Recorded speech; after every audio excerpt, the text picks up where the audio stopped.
तुम्हारी मांग की सिंदूरी छटा, घटाओं से केश, दूध सा मुखड़ा, ऐसा लगता है आकाश में संध्या की लाली छा गई है और पूर्ण चंद्रमा भी उदय हो गया है। तुमको पाकर मेरे सारे स्वप्न पूरे हो गए, मैं संपूर्ण हो गया प्रिय। मेरे सिंदूर ने आज आपका मन हरा है प्राणनाथ, किंतु आपने तो पहली दृष्टि में मेरे मन का हरण कर लिया था और मैं जान गई थी कि आप ही मेरे सब कुछ हैं। वो कैसे प्रिय? आपकी रुद्राक्ष माला को देखकर भगवान शंकर और माता पार्वती से मनाती हूँ कि यह माला सदैव आपकी रक्षा करती रहे और मेरी मांग का सिंदूर सदैव दमकता रहे।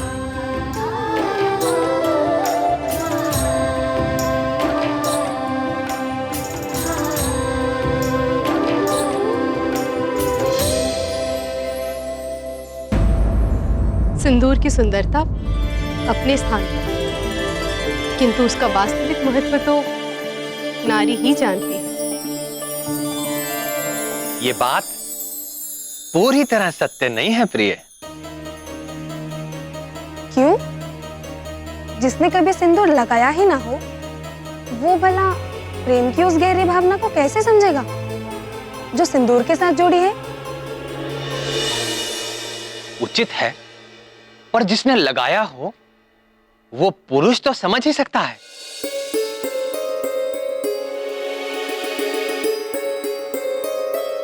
हे अव्यक्त, ऐसा कौन सा पुरुष है जो सिंदूर लगाता हो?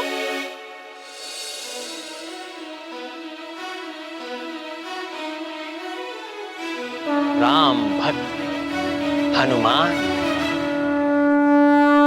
हनुमान जी और सिंदूर, ये कैसी पहेली है नाथ?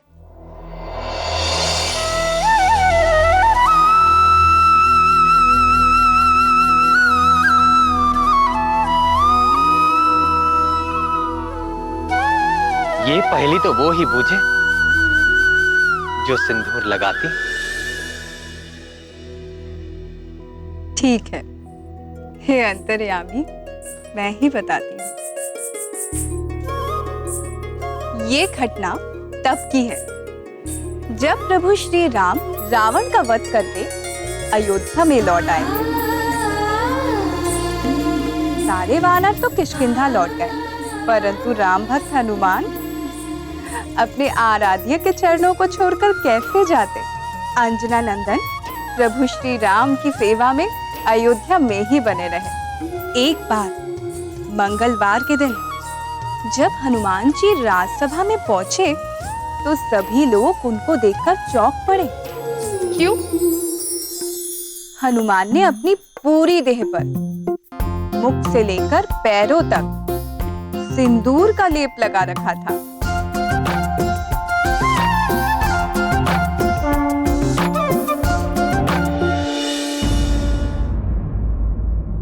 श्री रामचंद्र की, श्री रामचंद्र की, श्री रामचंद्र की, श्री रामचंद्र की।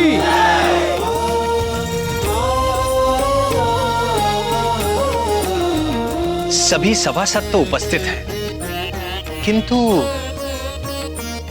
पवन पुत्र हनुमान कहीं दिख नहीं रहे। जय श्री राम। आज ये कैसा स्वरूप धारण किया है आपने?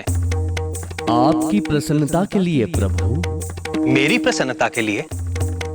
आपसे ये किसने कहा कि मैं किसी विशेष रूप से प्रसन्न होता हूं, और वो भी इस रूप से? ये ज्ञान तो मुझे स्वयं माता सीता से मिला है प्रभु। जानकी से? जानकी ने आपसे ऐसा क्यों कहा और कब कहा? आज प्रातःकाल संध्या वंदन के पश्चात जब मैं माता सीता से प्रसाद पाने गया।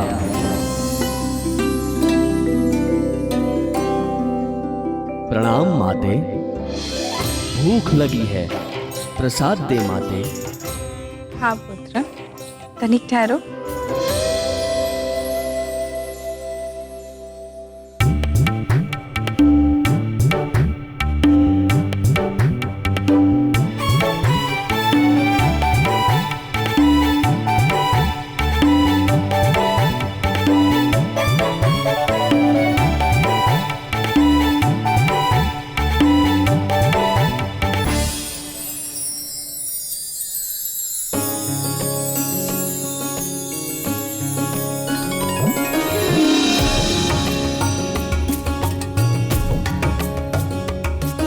माते, एक प्रश्न पूछूं?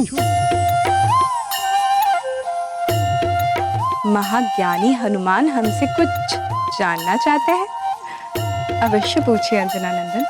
माते, इस दिव्या के ना खुलने से आप इतनी व्याकुल हो गईं और मिलते ही सदा की भांति प्रसन्न हो गईं माते।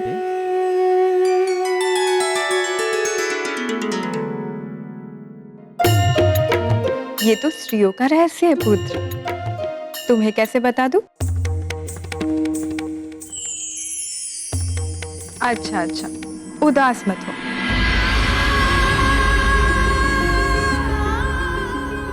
देखो, इसे सिंदूर कहते हैं आंजनेय। इससे क्या होता है माते? क्या होता है?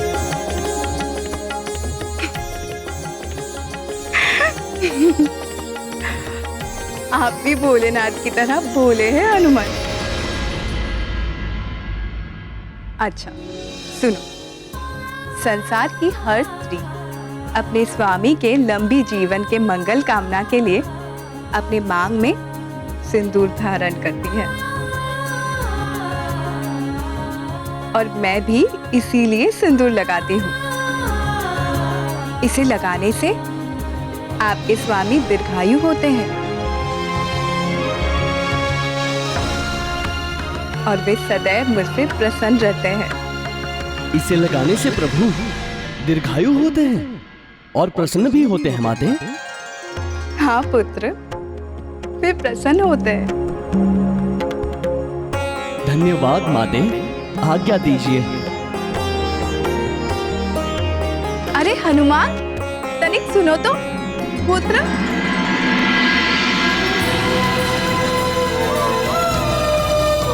श्री राम जय राम जय जय राम, श्री राम जय जय राम।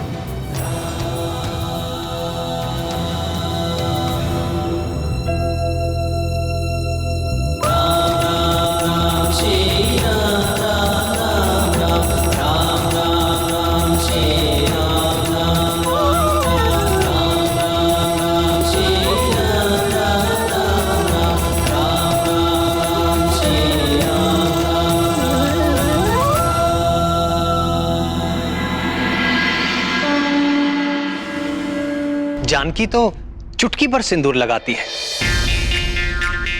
परंतु आपने तो अपने शरीर का कोई भी हिस्सा रिक्त नहीं छोड़ा। मैंने सोचा प्रभु, केवल चुटकी भर सिंदूर लगाने से आप दीर्घायु हो जाते हैं, तो यदि मैं संपूर्ण देह पे सिंदूर लगा लूं तो आप चिरंजीवी हो जाएंगे और पृथ्वी छोड़ के कभी भी अपने धाम नहीं जाएंगे प्रभु। सदैव हम भक्तों के पास ही रहेंगे प्रभु।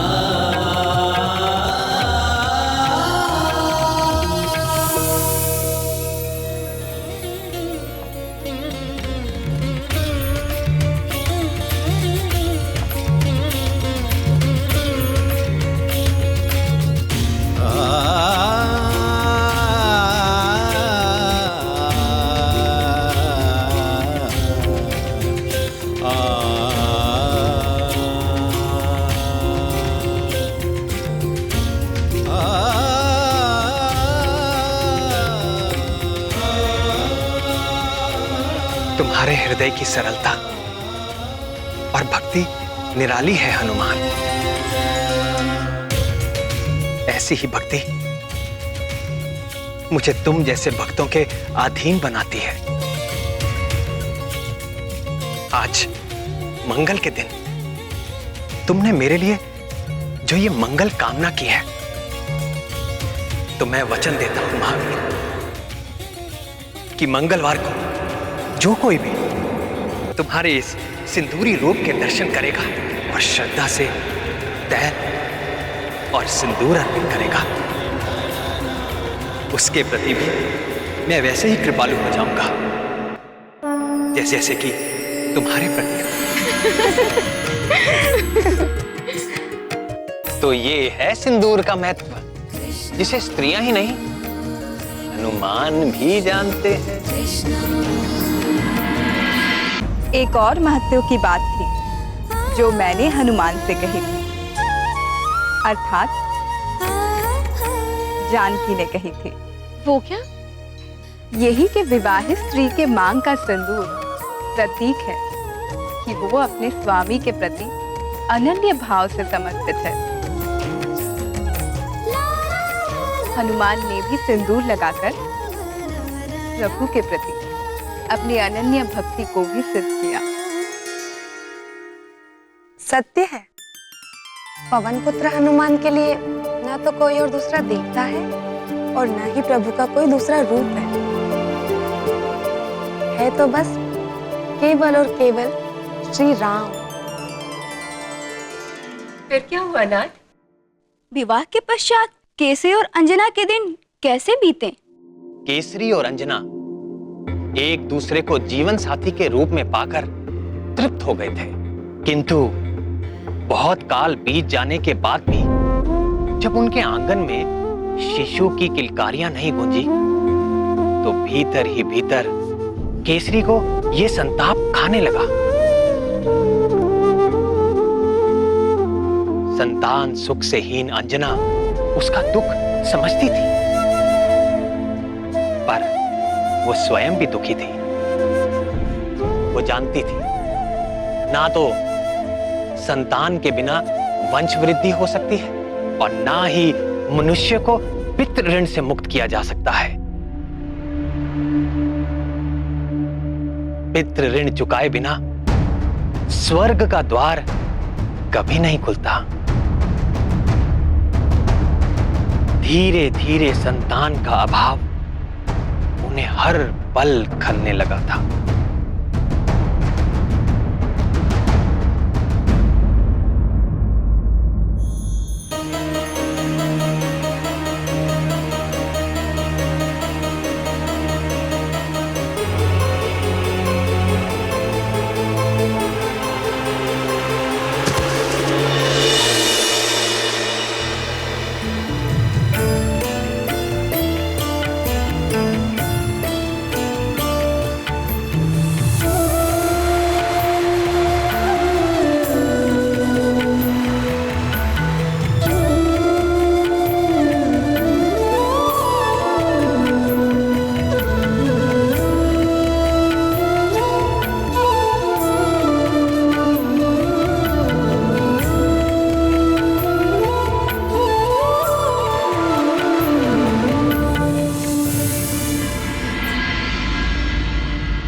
किंतु हे घनश्याम, अंजना को तो देवगुरु से पुत्रवती होने का आशीर्वाद मिला था, उसी कारण उन्हें पृथ्वी पर जन्म लेना पड़ा।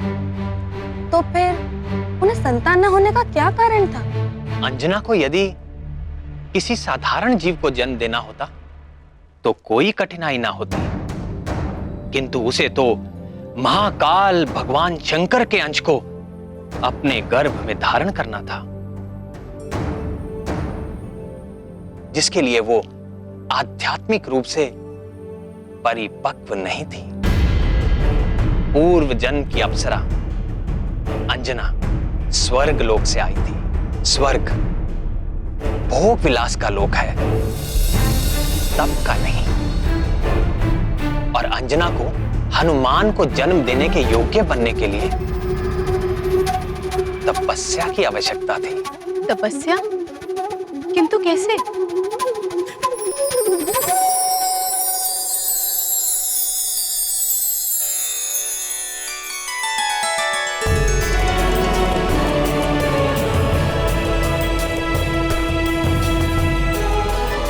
किंतु कैसे?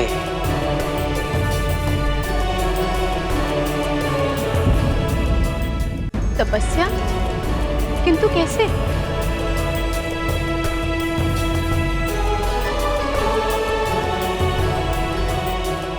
किंतु कैसे? यही बात तो केसरी और अंजना भी जानना चाहते थे कि वो संतान पाने के लिए क्या करें, कैसे करें। संतान की अभिलाषा से अनेक लौकिक उपाय किए, किंतु कोई लाभ ना हुआ। तब उन्होंने अपनी समस्या के अलौकिक समाधान को जानने के लिए ऋषि मतंग की शरण ली।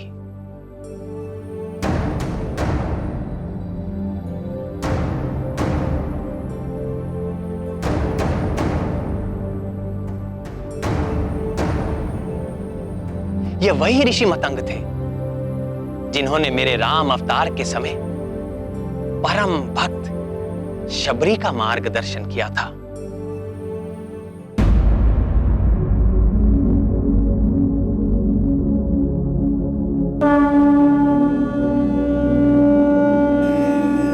संतान प्राप्ति अस्तु।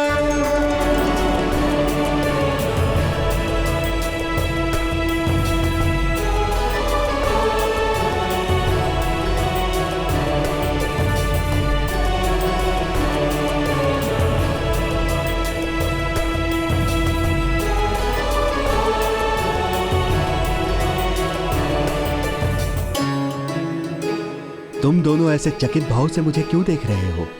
आपने तो बिना मांगे ही हमें मनचाहा वर दे दिया। अब एक समाधान और कर दें ऋषिवर। हम जानना चाहते हैं कि हमें यह सौभाग्य कब प्राप्त होगा।